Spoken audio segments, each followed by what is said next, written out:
Hello all. இன்றைக்கி நம்ம கற்றுக்க போகிறது சங்யா. தமிழில் பெயர்ச்சொல், இங்கிலீஷில் நவுன். அதோட डेफिनेशन பார்க்கலாமா? डेफिनेशन परिभाषा। जिस शब्द के द्वारा किसी व्यक्ति, वस्तु अथवा भाव के नाम का बोध हो उसे संज्ञा कहते हैं। इंग्लिशில் அதோட डेफिनेशन என்னன்னா, noun is a naming word. A noun denotes the name of a person, place, animal, thing, state, feeling or an idea. சில எக்ஸாம்பிள்ஸ் நவுனோடது Ram, Delhi, lion, computer, honesty, rice.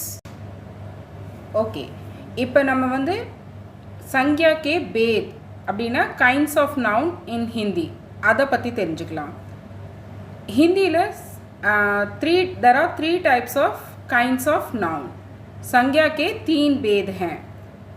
So first व्यक्तिवाचक संज्ञा, that is proper noun. Then जातिवाचक संज्ञा, that is common noun. Next is जातिवाचक संज्ञाலேயே அதுக்குள்ளேயே இன்னும் 2 noun இருக்குது. அது திரவியவாச்சக் संज्ञा, that is materialistic noun இல்லை மெட்டீரியல் நவுன்னு கூட சொல்லலாம். இன்னொன்று சமூகவாச்சக் சங்யா, அதோட இன்னொரு பேர் சமுதாய வாச்சக் சங்யா, அது கலெக்டிவ் நவுன். இந்த இதை தவிர மூணாவது நவுன் பாவ் வாச்சக் சங்யா, that is abstract noun. First நம்ம व्यक्तिवाचक संज्ञा, that is ப்ராப்பர் நவுனை கற்றுக்கலாம். அதோட डेफिनेशन என்னென்னா, जिस संज्ञा शब्द से किसी विशेष व्यक्ति, वस्तु अथवा स्थान के नाम का बोध होता है उसे व्यक्तिवाचक संज्ञा कहते हैं. इंग्लिश में proper noun is the name of a specific இல்லைனா special person, place or thing. இதோட எக்ஸாம்பிள் பார்க்கலாம். ஷாஜஹான் ने தாஜ்மஹல் बनवाया. ஷாஜஹான் ஒரு ஸ்பெசிஃபிக் பர்சனோட பேர், தாஜ்மஹல் ஒரு ஸ்பெசிஃபிக் பில்டிங்கோட பேர். ஸோ ரெண்டுமே व्यक्तिवाचक संज्ञा. ரெண்டாவது அசோக் ने भारत को एक किया. அசோக்ங்கிறது ஒரு பர்சனோட பேர், பர்டிகுலர் பர்சனோட பேர். பாரத்ங்கிறது ஒரு ஸ்பெசிஃபிக் கண்ட்ரியோட பேர். ஸோ ரெண்டுமே व्यक्तिवाचक संज्ञा. இதை தவிர வேறு என்னெல்லாம் व्यक्तिवाचक संज्ञाவில் வரும்னு பார்க்கலாமா? व्यक्तिवाचक संज्ञा के कुछ उदाहरण, இன்னும் சில எக்ஸாம்பிள்ஸ் பார்க்கலாம். व्यक्तियों के नाम அப்படின்னா name of the persons, Ram, Mohan, Ashwin आदि. देशों के नाम, countries name, America, Nepal, Japan. नदियों के नाम, रिवर्स नेम, गंगा, कावेरी. पुस्तकों के नाम, books name, Bible, Quran, Gita. समुद्रों के नाम, ओशंस नेम, अरब सागर, प्रशांत महासागर. पर्वतों के नाम, माउंटेन्स नेम, आरावली, हिमालय. दिनों के नाम, नेम ऑफ द डेज, सोमवार, मंगलवार. महीनों के नाम, नेम ऑफ द मंथ्स, जनवरी, फरवरी, फाल्गुन. फाल्गुन हिंदी மாசத்துல சொல்லுவாங்க, மாதத்தோட ஒரு பேர். त्योहारों के नाम, फेस्टिवल्स नेम, होली, दीपावली, ईद. दिशाओं के नाम, डायरेक्शंस ओட பேர். पूर्व, पश्चिम, दक्षिण. पूर्वना ईस्ट, पश्चिमना वेस्ट, दक्षिणना साउथ. राष्ट्रीय जातियाँ, नेशनैलिटीज़, भारतीय, चीनी, जापानी. नगरों के नाम, सिटीज़ नेम, जयपुर, दिल्ली. ग्रह नक्षत्रों के नाम, प्लैनेट्स सोड पेर, पृथ्वी, सूर्य, मंगल. समाचार पत्रों के नाम, न्यूज़पेपर्स नेम, राजस्थान पत्रिका, दी हिंदू. नेक्स्ट நம்ம பார்க்க போகிறது जातिवाचक संज्ञा, दैट इज कॉमन नाउन. அதோட डेफिनेशन, जिस संज्ञा शब्द से किसी वर्ग या जाति के सभी पदार्थों, वस्तुओं या प्राणी वर्ग का बोध हो उसे जातिवाचक संज्ञा कहते हैं. Common nouns are words for people, thing, place और एनिमल इन जनरल. ஒரு பர்டிகுலர் பர்சனையோ ஒரு அனிமலையோ எதையும் குறிக்காமல், ஒரு பில்டிங்கையோ குறிக்காமல் ஜென்ரலாக பொதுவாக சொல்கிறது தான் காமன் நவுன். ஸோ அதோட கொஞ்சம் எக்ஸாம்பிள் பார்க்கலாம். जातिवाचक संज्ञा के कुछ उदाहरण: फल, फूल, फलना फ्रूट्स, फूलना फ्लावर्स, नदी रिवर, लड़की लड़कीना गर्ल, बच्चा चाइल्ड, औरत लेडी, पुरुष मैन, அதுக்கப்புறம் வந்து ஸ்கூல், கிதாப்னா புக்ஸ், கலம்னா பென், गाँवना विलेज, शहरना सिटी, पशुना अनिमल, पक्षीना बर्ड. அதே மாதிரி இப்போ இன்னும் 2 एग्जांपल सेंटेंसல பார்த்துடலாம். बच्चे कक्षा में पढ़ रहे हैं. The children are reading in the class. फल स्वादिष्ट होता है. Fruits are delicious. இங்கே எந்த ஒரு பர்டிகுலர் ஃப்ரூட்டை பற்றியும் நம்ம பேசலை, எதை பற்றியும் பர்டிகுலராக சொல்ல. ஸோ நம்ம ஜென்ரலாக சொல்கிறதுனால இது வந்து ஜாதிவாச்சக் சங்யா. नेक्स्ट வந்து द्रव्यवाचक संज्ञा मेटीरियलिस्टिक नाउन.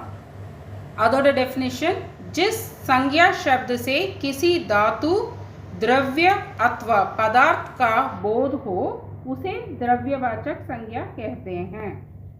मेटीरियलिस्टिक नाउन्स और words for metal that is धातु, material, द्रव्य and substance पदार्थ. द्रव्यवाचक संज्ञाओं के कुछ उदाहरण एग्जाम्पल्स பார்க்கலாமா.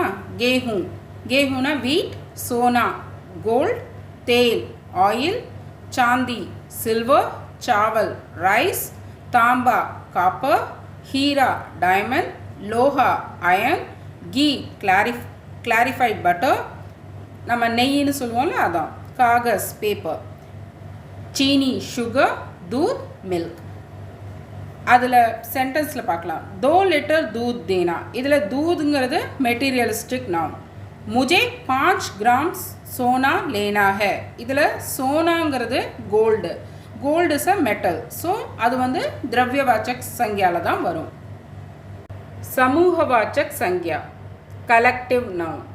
जिस संज्ञा शब्द से एक ही जाति के व्यक्तियों, वस्तुओं, प्राणियों के समूह या समुदाय का बोध होता है उसे समूहवाचक संज्ञा कहते हैं.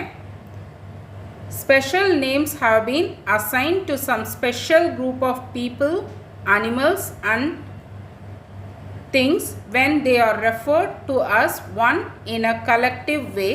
Such nouns are called collective nouns. ஒரு குரூப் ஆஃப் பீப்புளுக்கு இல்லை அனிமலுக்கு நம்ம ஒரு பேர் கொடுக்குறோம்ல, அதுதான் கலெக்டிவ் நவுன். ஒரே வேலை செய்கிறது, இல்லை ஒரு மந்தை, நம்ம தமிழில் சொல்லுவோம்ல ஆட்டு மந்தை, அதே மாதிரி. ओके. समूहवाचक संज्ञा को समुदायवाचक संज्ञा भी कहते हैं. समूहवाचक संज्ञा इज ऑल्सो नोन एज समुदायवाचक संज्ञा. समूहवाचक संज्ञा के कुछ उदाहरण कुछ एग्जाम्पल्स பார்க்கலாம். झुंड, झुंडना फ्लॉक, मंडल बोर्ड, दल टीम, गिरोह गैंग, संघ यूनियन, सेना आर्मी, परिवार फैमिली, टोली ग्रुप. அதோட एग्जाम्पल्स பார்க்கலாம். இன்னும் अतिथि का फूलों के गुच्छे से स्वागत किया गया. मीन्स गेस्ट வந்தப்ப they were welcomed with bunch of flowers. அவங்களுக்கு ஃப்ளவர்ஸ் கொடுத்து, பஞ்ச் ஆஃப் ஃப்ளவர்ஸ் கொடுத்து அவங்கள வெல்கம் பண்ணாங்க. அதில் குச்சேன்னு வந்திருக்கு. குச்சேங்கிற வேர்டு வந்து பஞ்ச்.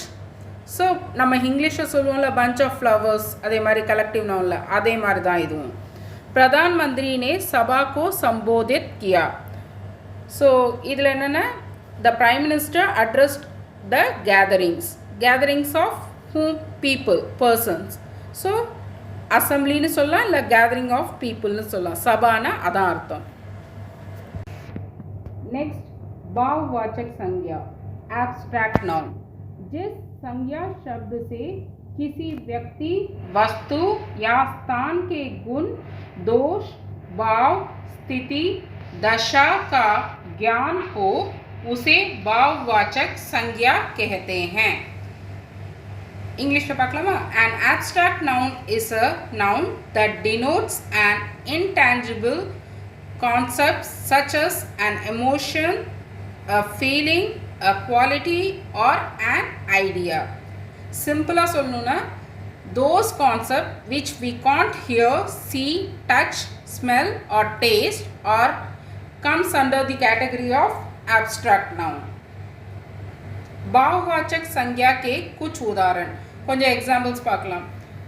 अच्छाई that is goodness, दयालुता kindness, मूर्खता foolishness, महानता greatness, सुंदरता beauty, गरीबी poverty, दोस्ती friendship, बहादुरी bravery. बुढ़ापे में कमजोरी आ जाती है. बुढ़ापे ना ओल्ड एज, ओल्ड एजல வீக்னஸ் வந்துடும். ஸோ புடாப்பேவும் கம்சோரியும் பாவவாச்சக் சங்கியா ஆப்ஸ்ட்ராக்ட் நவுன். இதை வந்து நம்ம தொட முடியாது, டேஸ்ட் பண்ண முடியாது, எதுவும் டச் பண்ண முடியாது, ஸ்மெல் பண்ண முடியாது. அப்படி இதை வந்து எக்ஸ்பீரியன்ஸ் தான் பண்ண முடியும். ஸோ அது வந்து என்னது ஆப்ஸ்ட்ராக்ட் நவுன். मुझे बचपन में मिठाई बहुत पसंद थी. எனக்கு சின்ன வயசில் ஸ்வீட்ஸ்னால் ரொம்ப பிடிக்கும். பச்பன்கிறது சைல்ட்ஹுட் इंग्लिशला. So childhood is a abstract noun. भाववाचक संज्ञाएं 4 प्रकार के शब्दों से बनती है. 4 टाइप्स ऑफ वर्ड्स लेंदु भाववाचक संज्ञा दैट इज एब्स्ट्रैक्ट नाउन நம்ம பண்ணலாம். என்னென்னு பார்க்கலாமா. जातिवाचक संज्ञाओं से भाववाचक संज्ञाओं का निर्माण.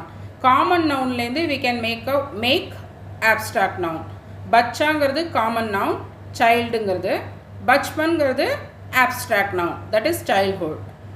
மனுஷ்யங்கிறது human that is common noun. மனுஷத்வ இல்லைனா மனுஷ்யதா இது வந்து humanity that is abstract noun. அதே மாதிரியே सर्वनाम शब्दों से भाववाचक संज्ञाओं का निर्माण. सर्वनामना என்னது प्रोनाउन. ஸோ ப்ரோனவுன்லேருந்தும் நம்ம भाववाचक संज्ञा பண்ணலாம். अपना अपनापन, निज निजता.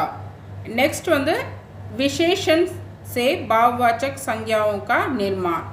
विशेषण ना एडजेक्टिव. सुंदर सुंदरता, सुंदरना ब्यूटीफुल அதோட இது என்னது सुंदरता ब्यूटी. लंबा लॉन्ग, लंबाई लेंथ. नेक्स्ट வந்து क्रिया शब्दों से भाववाचक संज्ञाओं का निर्माण. क्रिया ना वर्ब. सजना टू डेकोरेट, सजावट डेकोरेशन, उड़ना फ्लाई, उड़ान flight. Thanks for watching. If you like it, please hit the like button, subscribe to the channel and press the bell icon for instant notifications. Thanks for watching. We will see you next time.